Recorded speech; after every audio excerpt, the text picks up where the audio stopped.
अस्सलाम वालेकुम, मैं हूं आबिद अंदलीब। नाजरीन, ड्रोन टेक्नोलॉजी के इस्तेमाल से कल के जो 2 हमले हुए हैं उसके बाद से हिंदुस्तान की फोर्सेस के अंदर शदीद खलबली और शदीद बहरान पाया जाता है और उसी को लेकर इस वक्त सरहदों पे क्या कशीदगी हो सकती है, सरहदों की क्या सूरत हाल है, फोर्सेस को रेड अलर्ट कर दिया गया है। और इसके साथ साथ जो हिंदुस्तान का मीडिया है, पहली दफ़ा हिंदुस्तान की मीडिया ने अपनी कमज़ोरी को तस्लीम किया है और बहुत संजीदा नौयत के सवालात उठाना शुरू किए हैं। इससे पहले आपने देखा हिंदुस्तान की एक तारीख़ है, कोई भी छोटा मोटा हमला वो ख़ुद करवा देते थे और उसका इल्ज़ाम पाकिस्तान पे लगाया जाता था और अपनी मर्ज़ी के नताइज हासिल कर लिए जाते थे। चाहे वो हालिया पुलवामा का अटैक हो और दूसरे दीगर अटैक्स, आप उस सारी हिस्ट्री को तो जानते हैं। लेकिन यहाँ जो सूरत हाल है वो बड़ी दिलचस्प है। इस ड्रोन टेक्नोलॉजी ने हिंदुस्तान की फोर्सेस के लिए, हिंदुस्तान की आर्मी के लिए, उनकी एयरफोर्स के लिए बहुत बड़े चैलेंजेस को सामने खोल के रख दिया है और ऐसे चैलेंजेस जिनसे हिंदुस्तान की फ़ौज निपटने के लिए बिल्कुल भी तैयार नहीं है, ना उनकी सलाहियत रखती है। और यूँ समझे कि इस वक्त जो मैं उनका मीडिया फॉलो कर रहा हूँ पिछले कुछ घंटों से, दौड़ें लगी हुई हैं उनकी एयर चीफ़ की, उनके आर्मी चीफ़ की, उनकी जो पॉलिटिकल लीडरशिप है उसकी, कि ये क्या हो गया हमारे साथ। और जो संजीदा नौयत के सवालात हैं वो हिंदुस्तान का मीडिया पहली दफ़ा उठा रहा है कि ये कैसे मुमकिन है कि इस तरह का ड्रोन अटैक हो जाता है और उसके बाद आपको पता भी नहीं चलता। और ये ड्रोन अटैक 14 किलोमीटर अगर पाकिस्तान से अंदर आया है, जो सबसे करीब तरीन सरहद है वो 14 किलोमीटर है, तो आप कहाँ सोए हुए थे। और इससे भी दिलचस्प रिपोर्ट में एक और पढ़ रहा था कि कालूचक जो उनका एयर स्टेशन है उसके ऊपर भी ड्रोन जो है वो स्पॉट किए गए उसी रात को। ये सारी की सारी कहानी क्या और किस तरफ जा रही है। सबसे पहले तो बात कर लेते हैं कि हिंदुस्तान की फ़ौज के लिए सबसे बड़ा चैलेंज ये जो ड्रोन टेक्नोलॉजी है ये कैसे सामने आई है। इससे पहले आप जो लोगों ने सरहदों को जानते हैं, जिन लोगों ने बॉर्डर के जो वार है उसको कवर किया हुआ, वो बहुत अच्छी तरीके से समझ लेंगे कि जो बॉर्डर पे तनसीबात होती हैं, जो मोर्चे बने हुए होते हैं, उसमें आपके पास या तो दूरबीन होती है जो आपको बहुत दूर की चीज़ें जो है वो बड़ी बारीकी से दिखा सकती है। बाकी आपके पास ह्यूमन जो होते हैं, इंसान खुद ही जो है वो सर्विलियंस करते हैं, वो खुद निगरानी करते हैं कि क्रॉस बॉर्डर कौन कौन सी चीज़ें जो है वो फ्लाई कर रही हैं, कोई ड्रोन फ्लाई कर रहा है या कोई ह्यूमन ट्रैफिकिंग हो रही है, कि इवन जानवरों तक को जो है वो स्पॉट कर लेते हैं।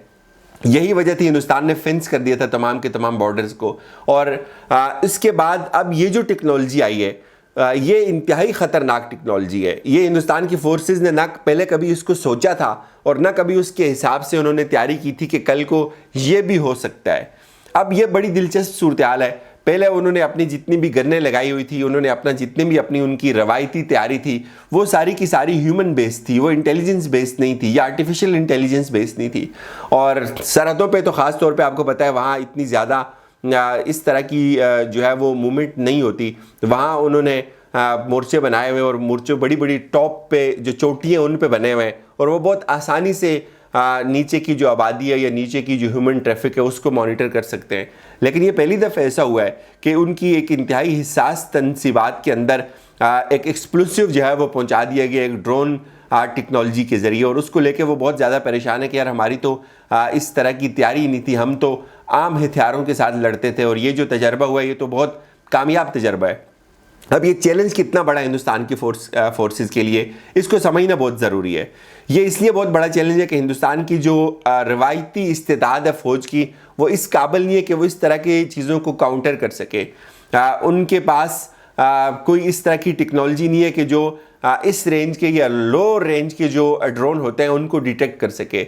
और यही वजह है कि ये उनका एक फेल्यूर है कि वो ये कहते हैं कि एक जो ड्रोन होता है, एक हमला जो होता है एयरफोर्स के ऊपर, वो होता है 1:37 पर, और दूसरा जो ड्रोन अटैक होता है वो 1:42 पर होता है। यानी कि ये 5-6 मिनट के अंदर अंदर दूसरा हमला भी हो जाता है और आप उसको रिस्पॉन्ड नहीं कर सकते हो। और वो ड्रोन भी अनमैन्ड जो है वो एरियल व्हीकल इस्तेमाल की जाती है, यानी कि उस वो जो व्हीकल या जो टेक्नोलॉजी इस्तेमाल होती है, कोई उस ड्रोन में कोई शख्स पायलट नहीं होता उसका कि उसको इतनी तेज़ी से वो घुमा के ले जाए, आपके जो रडार होते हैं उसको धोखा दे दे। वो ये कहते हैं कि आपको पता ही नहीं चला कि एक अनमैन्ड जो एरियल व्हीकल है जिसको यूएवी बोलते हैं, वो कैसे आ गई, उसने इतना एक्सप्लोसिव आपके एयरफोर्स के उस स्टेशन के ऊपर फेंक दिया कि लंटर तक टूट गए और उसका डेफिनेटली एक अच्छा खासा वेट होगा। और फिर इससे भी जो संजीदा सवाल उठाया जा रहा है वो ये कह रहे हैं कि इससे कुछ किलोमीटर दूर कालूचक जो एयर स्टेशन है एयरफोर्स का, उसके ऊपर भी 2 ड्रोन्स कुछ घंटों बाद स्पॉट किए गए, फ्लाई करते हुए नजर आए। और उसके ऊपर जो आपके कुछ फौजी थे उन्होंने उसको फायर करने की भी कोशिश की, लेकिन वो वहां से गायब हो गए। तो अब ये एक बड़ी इंटरेस्टिंग सूरत हाल डेवलप हो गई। ये मीडिया खुद सवाल उठाता है, या तो ये जो ड्रोन है ये हिंदुस्तान की अपनी साजिश है, एक फाल्स फ्लैग ऑपरेशन है, जिसका हमने आपको कुछ दिन पहले भी कहा था वीडियो में कि एक फाल्स फ्लैग ऑपरेशन हिंदुस्तान की फौज कर सकती है। ज़ाहिर है जब आप फाल्स फ्लैग ऑपरेशन करते हैं तो ज़्यादा लोगों को नहीं पता होता, कुछ लोगों को पता होता है जो उस लूप के अंदर होते हैं। या फिर ये बहुत ही शानदार तजर्बा है, किसी भी तंजीम को हो सकता है, अभी तक तो किसी ने इसकी जिम्मेदारी कबूल नहीं की। लेकिन याद रखें, अगर ये किसी तंजीम का तजर्बा है तो ये इंतहाई कामयाब तजर्बा, और ये सिलसिला अभी रुकने वाला नहीं है।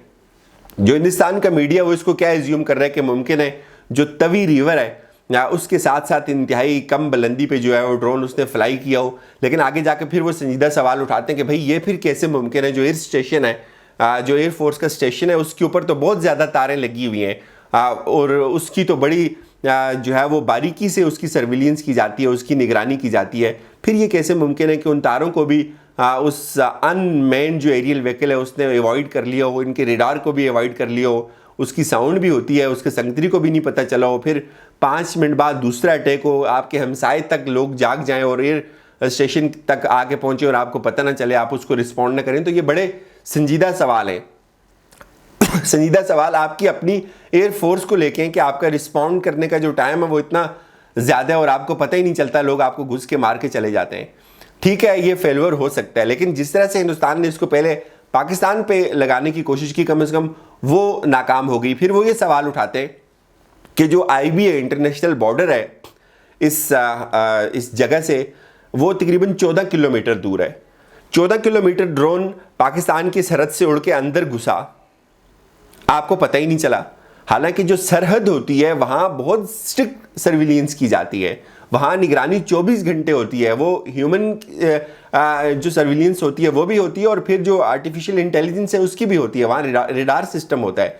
तो ये कैसे मुमकिन है कि अनमैन्ड जो एरियल व्हीकल है वो 14 किलोमीटर तक ट्रेवल करे, उसको आपको उसकी आवाज़ ना आए, आप उसको डिटेक्ट ना करें, फिर वो वापस भी चली जाए हमला करके? ये पॉसिबल नहीं है। वो ये कहते हैं कि या तो भाई आपकी अपनी साजिश थी, आपने किसी बुलंदी से इसको उड़ाया और मैनेज किया और वापस जो है वो आपको पता ही नहीं चला। इतनी ज़्यादा आपकी एयरफोर्स है, इतनी ज़्यादा आपकी फ़ौजें हैं, इतना ज़्यादा आपका टेक्नोलॉजी का सिस्टम है, आप ये कहते हैं कि आप बहुत तेज़ हैं, आपकी जो एजेंसी है वो बहुत तेज़ है। इसका मतलब है ये सब बिग फ्लॉप है।